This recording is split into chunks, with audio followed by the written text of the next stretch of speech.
नमः शिवाय। स्वागत है आप सभी का मेरे YouTube चैनल धार्मिक कथा में। मैं आज आपको चैत्र अमावस्या की व्रत कथा सुना रही हूँ।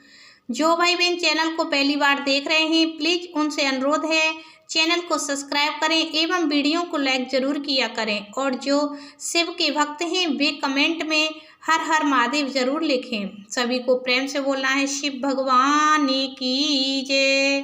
चैत्र अमावस्या व्रत कथा। हिंदू पंचांग के अनुसार चैत्र अमावस्या चैत्र माह की अमावस्या को कहते हैं। ये दिन स्नान, दान और अन्य धार्मिक कार्य करने के लिए शुभ होता है।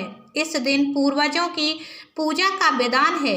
मान्यता है चैत्र अमावस्या का व्रत करने से पितरों को मोक्ष की प्राप्ति हो जाती है।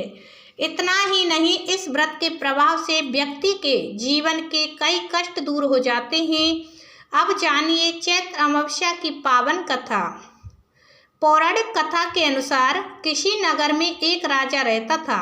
राजा की रानी बहुत ही धार्मिक विचारों की थी। राजमहल के ठीक सामने साहूकार की एक हवेली थी। रानी और उस साहूकार की पत्नी की घनिष्ठ मित्रता थी। तभी एक दिन हवेली से साहूकार की पत्नी की रोने की आवाज आई। इस पर रानी ने उससे कारण पूछा। तब राजा ने बताया कि साहूकार का पुत्र मर गया है। रानी ऐसे दुख से वंचित थी, इसीलिए वो राजा से एक बार फिर पूछना चाहती थी कि ये दुख क्या होता है। इस पर राजा बोला कि जब तुम्हारा कोई बेटा मरेगा तब तुम्हें समझ आएगा। ऐसा सुनकर तुरंत रानी ने अपने बेटे को नीचे फेंक दिया, पर भगवान की कृपा से उसे कुछ नहीं हुआ। रानी ने फिर पूछा कि ये दुख क्या होता है। तब राजा ने रानी को जवाब देते हुए कहा कि जब पड़ोसी राज में युद्ध होगा और मैं उस युद्ध में अकेला जाऊंगा, इसके बाद जब तुम मेरे मरने का समाचार सुनोगी तब तुम्हें पता चलेगा। हालांकि रानी अमावस्या व्रत करती थी, जिस वजह से राजा युद्ध जीतकर वापस आ जाते हैं। रानी फिर से सवाल करती है।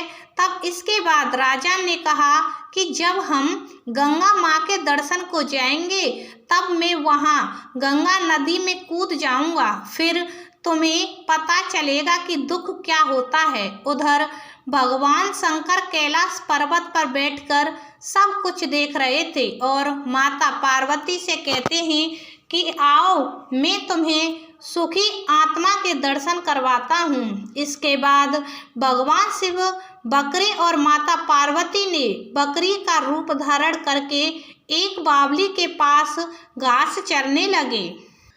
रानी ने उस बावली को देखकर कहा कि हम यहीं विश्राम करेंगे। इस दौरान रानी ने महादेव और माता पार्वती की सारी बातें सुन ली, जिसमें महादेव और माता पार्वती आपस में बातें कर रहे होते हैं कि रानी ने अमावस्या का व्रत किया है, इसलिए उसे इस जन्म में कोई दुख नहीं मिलेगा। सारी बातें सुनकर रानी को सब कुछ समझ आ गया। फिर उसने राजा को सब कुछ बताया। ऐसा माना जाता है कि अमावस्या व्रत करने से इंसान के सभी कष्ट दूर हो जाते हैं एवं मोक्ष की प्राप्ति होती है। तो ये अमावस्या की कथा हुई समाप्त। शिव भगवान की जय।